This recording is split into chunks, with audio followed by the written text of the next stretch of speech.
வணக்கம். நான் அண்ணாச்சி ஆறுமுக பாண்டியன்.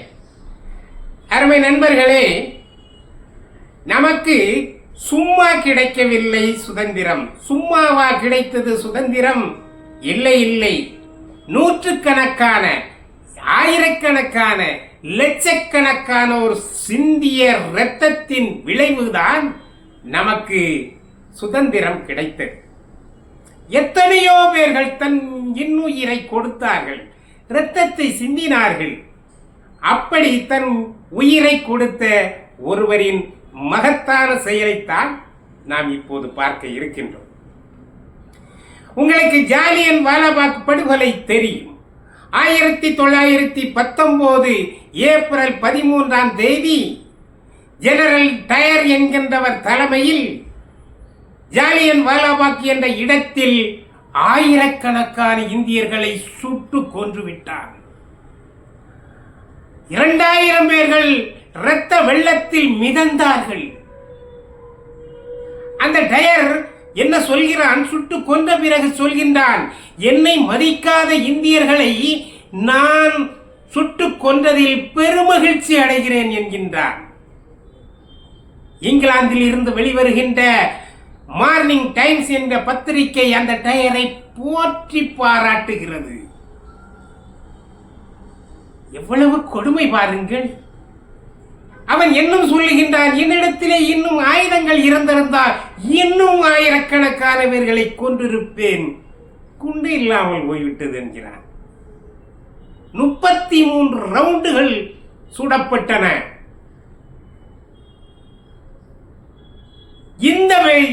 இந்த படுகொலையை அங்கே இருந்த ஒரு இளைஞன், அப்பாவி இளைஞன், ஏழை இளைஞன், அன்றாட காட்சி என்று சொல்லப்பட்ட ஒரு இளைஞன் பார்த்து இரத்த கண்ணீர் வடிக்கின்றான்.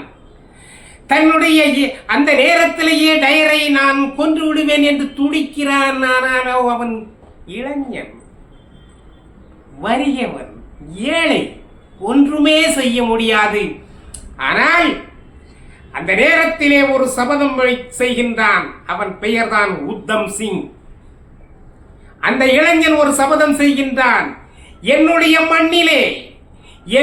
மண்ணிலே ஆயிரக்கணக்கான எம் சமுதாய மக்களை கொன்ற அந்த டயரை கொன்று குவிப்பேன் என்று சபதம் செய்கிறான். கொல்வேன்.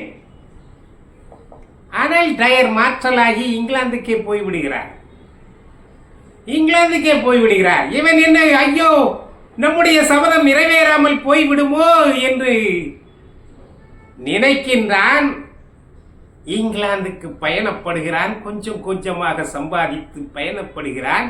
அந்த இங்கிலாந்திலே சென்று ஓட்டல்களிலே சேர்ந்து பாத்திரம் பண்டங்களை கழுவி சிறுக சிறுக சிறுக கொஞ்சம் கொஞ்சமாக சேர்த்து அங்கேயே ஒரு துப்பாக்கியை வாங்கிறார். அவனுடைய கனவு நனவாக போகிறது என்று நினைக்கின்றான். சந்தோஷம் கொள்கின்றான். ஆடுவோமே பள்ளு பாடுவோமே, ஆனந்த சுதந்திரம் அடைந்து விட்டோமே என்று அந்த துப்பாக்கியை கையிலே வைத்துக் கொண்டு ஆனந்த நடனம் ஆடுகிறார். டயருடைய வீட்டிற்கு சென்று அவனை சுட்டு வீழ்த்துகிறான். வீழ்த்திய உடனே கீழே விழுந்தான். மரணம்தான். டயரை கொன்று விட்டோம் என்று குதித்து ஆனந்த தாண்டவம் ஆடுகிறான் அந்த உத்தம் சிங். என் இந்தியர்களை, என் இந்திய மக்களின் உயிரை குடித்த உனது உயிரை குடித்து விட்டேன்.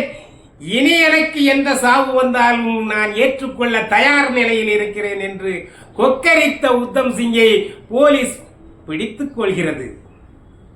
விசாரணையில் அவனுக்கு நீதிமன்றம் சொல்கிறது தூக்கு தண்டனை என்று. அஞ்சினானா உத்தம் சிங்? இல்லை. அந்த நீதிபதி இடத்திலே சொல்லுகின்றான், நீதிபதி அவர்களே, என்னை தூக்கிலே போட்ட பிறகு, நான் பிணமான பிறகு என்னை எனது நாட்டிற்கு அனுப்பாதீர்கள். என்னை இந்த மண்ணிலே, இந்த இங்கிலாந்து மண்ணிலேயே புதைத்து விடுங்கள். எத்தனையோ ஆண்டுகள் என்னுடைய இந்திய மண்ணை ஆண்ட இங்கிலாந்தில் நான் 6 அடி நிலத்தையாவது வாழ வேண்டும். நான் 6 அடி நிலத்தையாவது அபகரிக்க வேண்டும். எனக்கு இங்கேயே புதைத்து விடுங்கள், புதைகுழி தோண்டி புதைத்து விடுங்கள் என்று அந்த நீதிபதியிடம் கேட்டான். நீதிபதி ஒத்துக்கொண்டார். அவனை இங்கிலாந்திலே புதைக்கப்பட்டார்.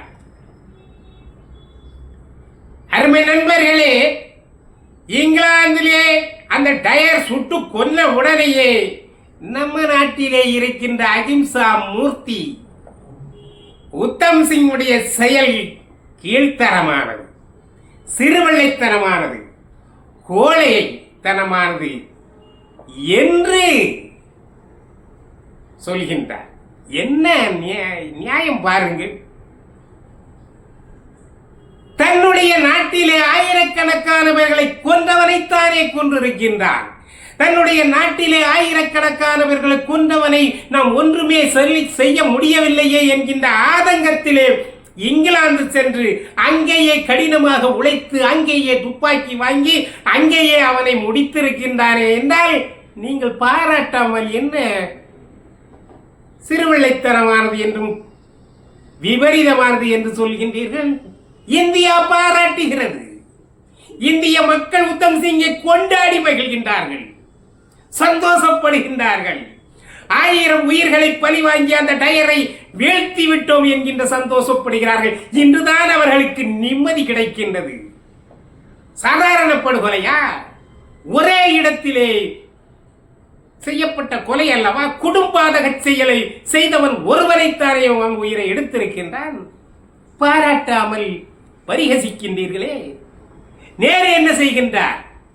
நேரு பஞ்சாபுக்கு சென்று பஞ்சாப் கவர்னரிடத்திலே சொல்லி அந்த டயருடைய மனைவிக்கு ஒரு இரங்கல் தீர்மானத்தை எழுதி நாங்கள் வருத்தப்படுகிறோம்.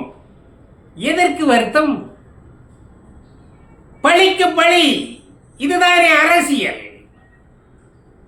எங்க நம்ம நாட்டிலே ஆயிரக்கணக்கானவரை கொண்டு குவித்ததனாலே தானே அவன் உயிரை எடுத்தான். நீ எதற்கு இரங்கல் தெரிவிக்கின்றாய்? நீ எதற்கு மன்னிப்பு கேட்கின்றாய்? நீ எதற்கு ஆறுதல் சொல்கின்றாய்? இதைத்தான் சுபாஷ் சந்திரபோஸ் அவர்கள் கண்டித்தார். உத்தம் சிங் அவன் வீரர். அவன் காத்திருந்து தன் மண்ணிலே 1000 உயிர்களுக்கு எடுத்த ஒருவனை கொன்று குவித்தான் என்றால் அவனை பாராட்டுங்கள் என்று காந்திக்கு சொன்னார். காந்திக்கு அவர்களுக்கு வாக்குவாதம், பகை உணர்ச்சி. நீ வேறு திசை, நான் வேறு திசை, இப்படியெல்லாம் சொல்ல ஆரம்பித்து விட்டார்கள் இல்லையா? அப்படிப்பட்ட ஒரு வீரனைத்தான் இங்கிலாந்திலே புதைத்தார்கள். இங்கிலாந்திலே புதைத்த பிறகு தியாக சிங்கம் என்று இந்தியர்கள் உத்தம் சிங்கை பாராட்டி மகிழ்ந்தார்கள், கொண்டாடி மகிழ்ந்தார்கள். அவன் அங்கே புதைக்கப்பட்டு விட்டான்.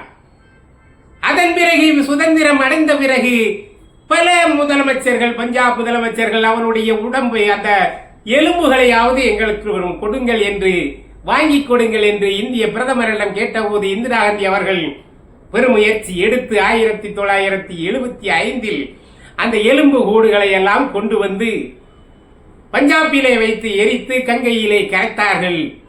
அப்படிப்பட்ட வீரன், ஒரு வீரன் 21 ஆண்டுகள் காத்திருந்திருக்கிறான். பாருங்களேன், நடந்த சம்பவம் 1919.